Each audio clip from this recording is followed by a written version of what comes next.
Hello दोस्तों, तो हम शुरू करने जा रहे हैं नेक्स्ट टॉपिक जो है हमारा types of film.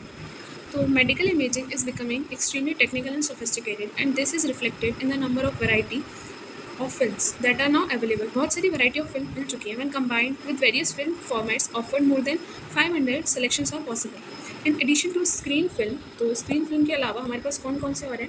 Direct exposure film, sometimes non screen films और स्पेशल एप्लीकेशन फिल्म, जैसे कि जो यूज़ होती है mammography, video recording, duplication, cine radiography and dental radiography. ठीक है। इसके बाद become familiar to radiologic technologist with use shows standard film sizes in English and SI units. In most cases, the sizes are not exactly equivalent, but they are usually interchangeable. तो ये बोल रहा है कि हमारे पास एक टेबल है, टेबल 12 ये जस्ट ऊपर वाले टेबल, इसमें साइज दिए गए हैं SI यूनिट और इंग्लिश यूनिट्स में। ठीक है, ये आप अपनी बुक में देख लीजिएगा। By far the most commonly use film, सबसे ज़्यादा मोस्ट कॉमनली यूज फिल्म कौन सी है? Screen film. हम एक एक फिल्म के बारे में सेपरेटली पढ़ेंगे इस वीडियो में। स्क्रीन फिल्म, स्क्रीन फिल्म क्या है? Type of film that is use with radiographic intensifying screen, मतलब इसमें हम रेडियोग्राफिक इंटेंसिफाइंग स्क्रीन साथ में यूज़ करते हैं। Several characteristic must be consider, तो हम कौन कौन से कैरेक्टरिस्टिक को कंसिडर करते हैं फिल्म सिलेक्शन में, उसकी बात कर रहे हैं, जो कि हमारे पास contrast, speed, spectral matching, anti crossover, anti halation, dyes and requirement of safe light. ठीक है, तो ये हमारे पास एक फिगर है। Conventional silver halide are irregular sizes. ठीक है, डिफरेंट टाइप्स ऑफ साइजेस दिखाए गए सिल्वर हेलाइट के। कंट्रास्ट, कंट्रास्ट क्या होता है? Okay, contrast, most manufacture offer screen film with multiple contrast levels. The contrast of an IR is inversely proportional. ये हमको पता है कि कंट्रास्ट क्या होता है, inversely proportional to exposure of latitude, that is the range of exposure techniques that produce in an acceptable image. Usually the manufacturer identifies the contrast and of this film as medium, high or higher. Difference depends on the size and distribution. इस चीज़ को याद रखना है, difference किस पे depend होता है? Size and distribution of the silver halide crystal. High contrast emulsion contains smaller silver halide and relatively uniform grain size. Low contrast crystal on the other hand contain larger grain. मतलब contrast अगर बढ़ेगा तो हमारा size कम हो जाएगा, simple बात ये है। अब स्पीड की बात कर रहे हैं, स्पीड। ठीक है, तो अब स्पीड की बात कर रहे हैं हम लोग। Screen films image receptors are available with different speeds. Speed क्या होती है एग्जैक्टली, हम उस पर बात करेंगे। तो स्पीड क्या होती है हमारी? Sensitivity of the screen film combination to x ray and light. मतलब स्क्रीन फिल्म कॉम्बिनेशन की सेंसिटिविटी को हम स्पीड बोलते हैं। स्पीड, सेंसिटिविटी, एक ट्रिक मिल गई हमें यहाँ पे, S for sensitivity, S for speed. Usually manufacturer offers several different image receptors of different speed that result from different film immersion and different intensifying screen. For direct exposure film, speed is principally a function of the concentration and total number of silver halide crystal. दूसरी film की बात करें, direct exposure film, इनके बारे में हम आगे पढ़ेंगे, पर इनके कैरेक्टरिस्टिक के बारे में हम अभी जान रहे हैं। For screen films, silver halide grain size, shape and concentration are the principal determinants of film speed. Direct exposure के लिए हमारे कौन से प्रिंसिपल फैक्टर्स हैं? Concentration of the total number of silver highlight crystal. Screen film के लिए silver highlight grain size, shape and concentration. ठीक है, नेक्स्ट हम पढ़ रहे हैं cross over effect. Cross over effect क्या होता है, इसके बारे में आगे पढ़ेंगे। क्रॉस ओवर इफेक्ट क्या होता है? Emulsion, exposure of N emulsion cause by light from the opposite radiographic intensifying screen. मतलब हमें पता है कि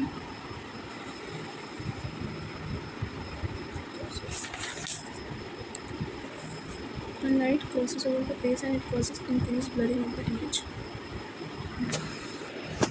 तो जब लाइट क्रॉस करती है बेस को, तो वो क्या करती है? अपोजिट रेडियोग्राफिक इंटेंसिफाइंग स्क्रीन को भी एक्सपोज कर देती है। उसी को हम बोलते हैं क्रॉस ओवर इफेक्ट। इसके बारे में हम और अच्छे से आगे पढ़ेंगे। ठीक है, to optimise speed, screen film are usually double emulsion. Optimise हो जाती है इससे speed. Double layering attributable primarily to the efficiency conferred by the use of two screens. Two screens का यूज़ कर रहे हैं हम, डबल लेयर बना रहे हैं, इसलिए हमारी स्पीड ऑप्टिमाइज हो रही है। This provide twice the speed, हमें ट्वाइस स्पीड मिल जाती है सिंगल इमर्शन फिल्म से ज़्यादा। ठीक है, इसके बाद हम बात करेंगे हमारे, हाँ ठीक है, compared with the earlier technology current immersion contain less silver yet produce the same optical density. मतलब हमने कम सिल्वर हैलाइट क्रिस्टल की हेल्प से भी same amount of exposure, same amount of optical density produce कर लिया। This more efficient use of silver the immersion is called covering power. ये जो terms हैं इन पर आप खास ध्यान दीजिएगा जो हाईलाइटेड है बुक में। ठीक है, the reported speed of the film is nearly always for the IR the film and two radiographic intensifying screens. The radiographic intensifying screens and film are properly matched, the reported screen is accurate. जब radiographic film और two intensifying screen properly match हो जाती है तो जो speed है वो accurate होती है. Mismatch can cause significant exposure error. Mismatch से क्या हो सकता है, हमारे पास एक्सपोजर एरर मिल सकता है. इसके बाद हम आ जाते हैं क्रॉस ओवर. इसकी हमने एक डेफिनेशन पहले पढ़ ली है पॉइंट में. Cross over until recently silver halide crystal were most usually fat and three dimensional. जो हमारे सिल्वर हैलाइड क्रिस्टल्स होते हैं वो फैट और थ्री डायमेंशन होते हैं. इनके बारे में हमने पहले भी थोड़ा सा पढ़ा है. Contain tabular grains flats to silver halide and provide a large surface to area volume ratio. Volume ratio में ज़्यादा मिलता है. This result in improve covering power and significantly lower crossover. ठीक है. When light is emitted from the radiographic intensifying screen, it not only exposes the adjacent immersion, it can also expose the immersion on the other side of the base. मतलब वो सिर्फ अपनी radiographic intensifying screen के immersion को expose नहीं करता, बल्कि जो हमारी फिल्म को क्रॉस करके दूसरी रेडियोग्राफिक इंटेंसिफाइंग स्क्रीन का इमर्शन है उसको भी क्रॉस कर देता है, मतलब उसको भी एक्सपोज कर देता है. इसी को हम क्रॉस ओवर इफेक्ट बोलते हैं. यही डेफिनेशन मैंने पहले भी एक्सप्लेन की थी पर अब बहुत ज़्यादा क्लियर हो गई है. इसकी प्रॉपर डेफिनेशन क्या है? When light crosses over the base it cause increase blurring of the image. ठीक है. Large grain emulsions are more sensitive than small grain emulsion. हमने क्या पढ़ा?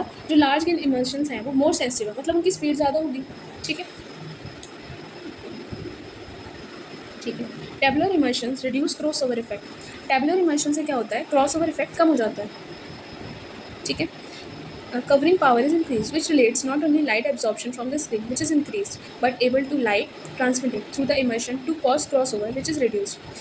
Addition of a light absorbing layer in a crossover control layer reduces crossover near to zero. Crossover effect को हमें कम क्यों करना है?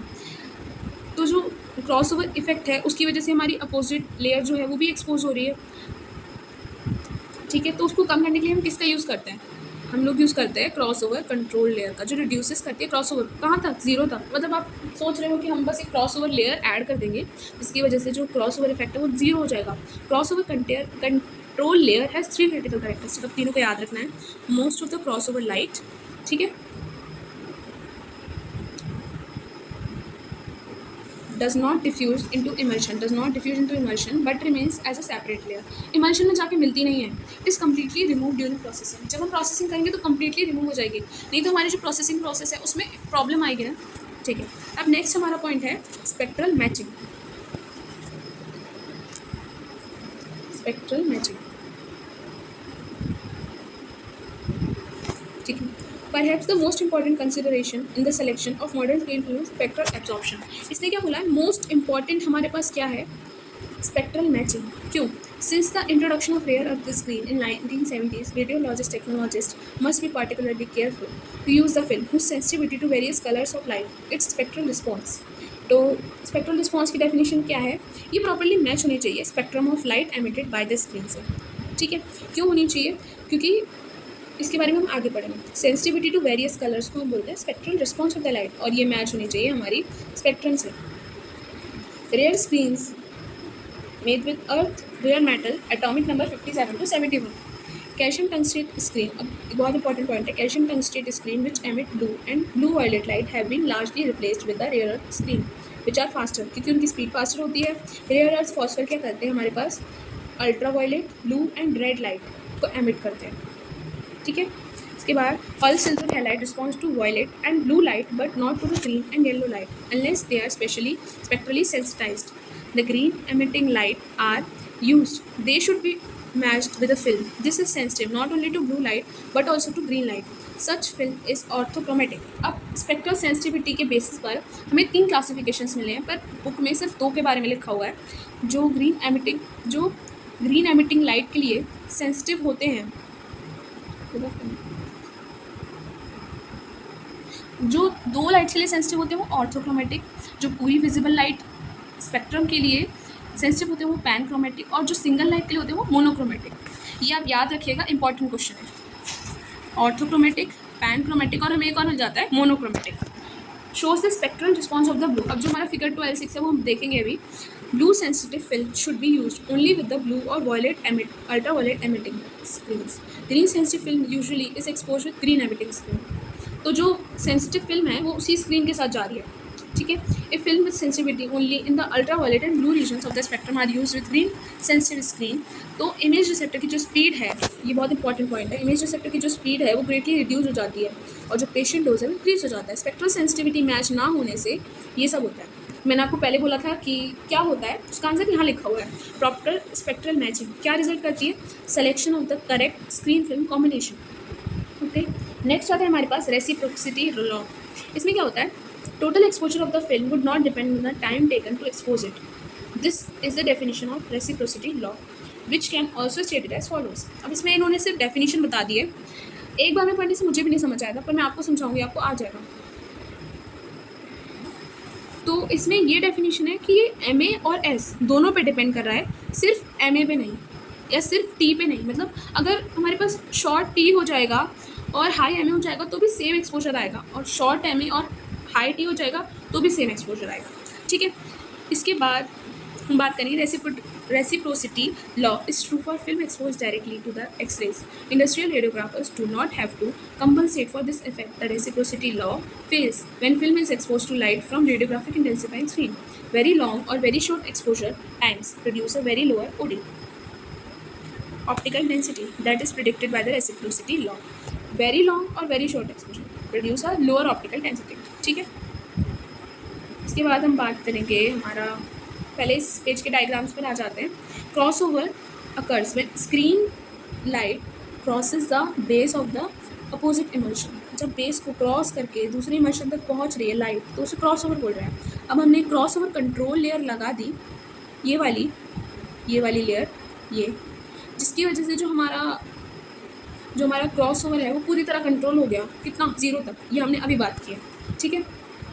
अब हम एक ग्राफ देख लेते हैं. ये ग्राफ स्पेक्ट्रल सेंसिटिविटी दिखा रहा है, वेवलेंथ, रिलेटिव लाइट एब्जॉर्प्शन. ये वेवलेंथ की रेंज है, ये रेड फिल्टर है, ये अम्बर फिल्टर है. जैसे कि हम देख रहे हैं मोनोक्रोमेटिक लाइट है, ये पैन क्रोमेटिक, ये भी पैन क्रोमेटिक और ये पैन क्रोमेटिक. नेक्स्ट हम बात करेंगे हमारे exposure time of relative speed पे. ठीक है. Reciprocity law failure. अब ये लॉ फेल कब होता है? When exposure time is very long. Times are long किसमें? मेमोग्राफी में, as short as interventional radiography. The result of long और short exposure is reduced speed. Increase in radiographic technique में be required. Shows approximate spectral loss as function of the exposure time. इसके बाद safe lights. Safe lights, जो हम safe light की बात कर रहे हैं वो क्या है? Safe light. ठीक है. तो जो सेफ लाइट है वो use of radiographic film require certain precautions in dark room. अब डार्क रूम में जो यूज़ होने वाली लाइट है उसका नाम है safe light. Most safe lights are incandescent lamp with a color filter. Safe light provides enough light to illuminate the dark room while ensuring the film remain exposed. Proper dark room illumination depends not only on the color of the filter but also wattage of the bulb. A 15 watt bulb should be not closer than 1.5 meter from the workspace. Okay. With blue sensitive film and an amber filter is used. The amber filter transmits only 550 nm above the spectral response. The use of amber filter would fog green sensitive light film. Therefore, a red filter which transmits only light above approximately 600 nm must be used in this case. इस case में हमें red filter का use करना चाहिए. Red filter suitable for both green and blue sensitive. ठीक है. इसके बाद हम बात करते हैं हमारी सेकंड टाइप ऑफ फिल्म है. अभी तक हम स्क्रीन फिल्म और उसकी कैरेक्टरिस्टिक के बारे में बात कर रहे थे. हमने उसमें डायरेक्ट एक्सपोजर फिल्म के बारे में बात कर लिया, पर हम डायरेक्ट एक्सपोजर फिल्म के बारे में अलग से बात करने वाले हैं. ठीक है. तो डायरेक्ट एक्सपोजर फिल्म क्या है? The use of radiographic intensifying screen with film allows reduce technique and therefore reduce patient dose. हमारी जो इंटेंसिफाइंग स्क्रीन को हम फिल्म के साथ यूज़ करते हैं, इससे क्या होता है? Reduce patient dose. ये बहुत इंपॉर्टेंट पॉइंट है. इमेज हल्की सी ब्लर हो जाती है without screen. In the past, certain films were manufactured for the use without screen.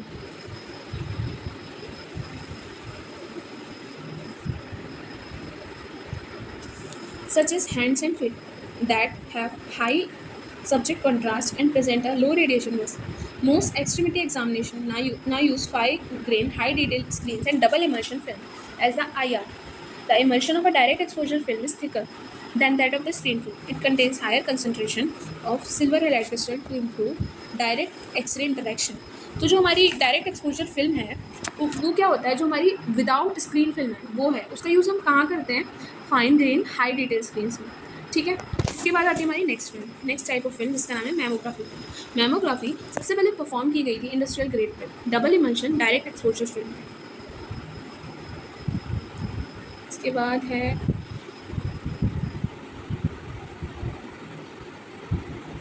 radiation doses associated with such technique were too much high, consequently specialty films were developed। Speciality films की ज़रूरत क्या पड़ी, technique जो use हो रही थी वो बहुत ज़्यादा हाई थी, इसकी वजह से हमारी रेडिएशन डोजेज है वो बढ़ जाती थी।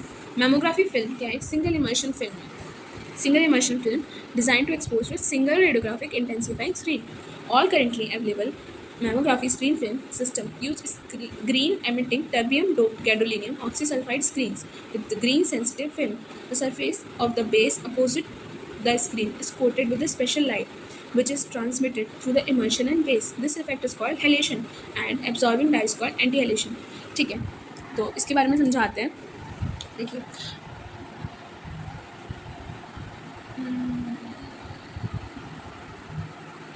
जो अपोजिट साइड का हमारा बेस होता है वो कोटेड होता है स्पेशल लाइट एब्जॉर्बिंग डाई से, किस लिए, रिफ्लेक्शन कम करने के लिए। इस इफेक्ट को हम हेलेशन बोलते हैं और एब्जॉर्बिंग डाई को हम एंटी हेलेशन कोटिंग बोलते हैं।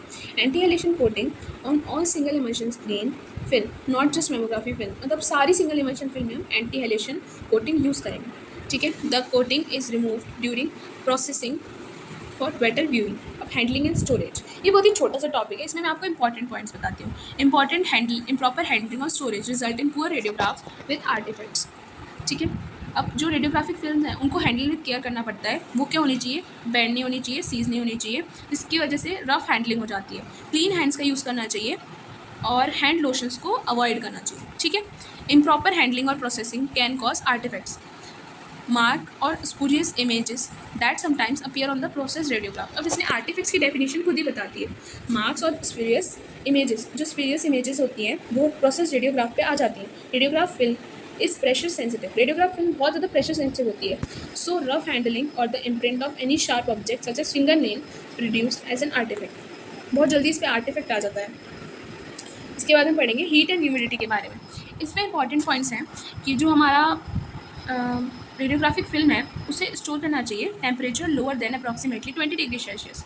Storage under conditions of elevated humidity also reduces contrast. अगर हम ह्यूमिडिटी बढ़ा देंगे तो भी कॉन्ट्रास्ट हमारा कम हो जाएगा, इसलिए हमें इन्हें रखना चाहिए cool, dry and ideally climate control environment में। Storage in an area that is too dry can equally objectionable static artifacts are possible when relative humidity dips below 40%। 40% से कम ह्यूमिडिटी हो जाएगी तो हमारे पास क्या आएगा, एक बहुत इंपॉर्टेंट आर्टिफैक्ट है static artifact. Light, radiographic film में हमने सेफ लाइट का यूज़ किया था, क्यों, उसे विजिबल लाइट से प्रोटेक्ट करने के लिए। ठीक है, if low level diffuse light exposes the film fog is increase, fog आ जाएगा। अगर ब्राइट लाइट होगी तो उसमें ग्रॉस ऑब्वियस आर्टिफैक्ट्स आ जाएंगे और लो लाइट होगी तो फॉग आ जाएगा। ठीक है, इसके बाद हमारा आता है next point, radiation. Ionizing radiation other than useful beams create an image artifact. Image artifact create करता है बाय इंक्रीजिंग फॉग और रिड्यूसिंग पेशेंट कंट्रास्ट। ठीक है, film fog is the dull uniform optical density that appears on the film. जो film fog होता है वो exactly होता क्या है, dull uniform optical density that appears on the film has been inadvertently exposed to light X-rays. Dark rooms usually are located next to radiographic imaging rooms that are lined with lead. However, this is not always necessary. It is usually acceptable to let line only the storage shelf of the film wing. ठीक है, radiographic film is far more sensitive, बहुत ज़्यादा sensitive होती है और जो total exposure है वो बिलो 2 माइक्रोग्रे ही रहना चाहिए। यहाँ पे ये वैल्यू क्लियरली मेंशन है और स्मॉल पॉइंट में भी मेंशन है। Care should be taken to ensure that receiving area of radiographic film is not same as the radioactive material used in nuclear medicine, even though the packing of radioactive material ensures safety of those handled.